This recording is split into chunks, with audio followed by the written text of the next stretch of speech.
ভিন্নভাবে ভিন্ন স্বাদে কুমড়ো ফুলের আস্ত পাকোড়ার রেসিপি নিয়ে চলে আসলাম। আসসালামু আলাইকুম বন্ধুরা, সবাইকে সিস্টার্স কিচেনে স্বাগতম। আবার একটি নতুন ভিডিও নিয়ে আপনাদের মাঝে চলে এসেছি। তাহলে এত কথা না বাড়িয়ে রেসিপিতে চলে যাই। এখানে আমি অ্যাঙ্কারের ডাল সুন্দরভাবে ভিজিয়ে ব্লেন্ড করে নিয়েছি।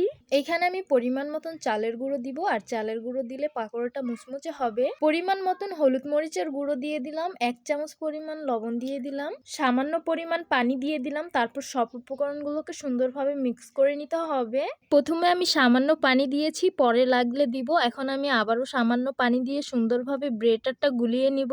1 প্যাকেট ম্যাগি মশলা দিয়ে দিব, তারপর সুন্দরভাবে মিক্স করে নিব। এই তো আমি ব্রেটারটা সুন্দরভাবে গুলিয়ে নিয়েছি। এইখানে আমি কিছু তরতাজা কুমড়ো ফুল নিয়েছি। কুমড়ো ফুলের নিচে একটি ডান্ডির মতন থাকে, সেটা আমি ফেলে দিয়েছি। আর কুমড়ো ফুলটা আমি আলতো হাতে ধুয়ে নিয়েছি। কুমড়ো ফুলের সাথে ব্রেটারটা খুব ভালোভাবে লাগিয়ে নিলাম। তেল আমি আগেই গরম করতে বসিয়ে দিয়েছিলাম। এখন একে একে কুমড়ো ফুলগুলি তেলে ছেড়ে দিব।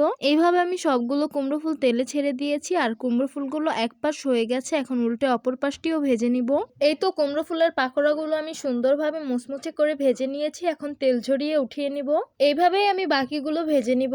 এই তো গরম গরম আস্ত কুমড়ো ফুলের পাকোড়া সার্ভ করে নিলাম। দেখতে খুবই লোভনীয় লাগছে আর খেতে অনেক মজা হয়েছে, অনেক বেশি ক্রিস্পি হয়েছে। তো আপনারাও চাইলে এইভাবে ভিন্ন স্বাদের ভিন্ন রকম করে কুমড়ো ফুলের পাকোড়া তৈরি করে খেতে পারেন। তো আশা করছি আমার আজকের রেসিপি আপনাদের কাছে অনেক অনেক বেশি ভালো লাগবে। ভালো লেগে থাকলে আমার ইউটিউব চ্যানেলটি সাবস্ক্রাইব করবেন, আর যারা আমার ফেসবুক পেজ থেকে দেখছেন পেজটিকে ফলো করবেন। সবাই ভালো থাকবেন, সুস্থ থাকবেন, আর সিস্টার্স কিচেনের সাথেই থাকবেন। আবারও কথা হবে কোনো নতুন ভিডিওতে। তাহলে আজকে এই পর্যন্তই। আল্লাহ হাফিজ।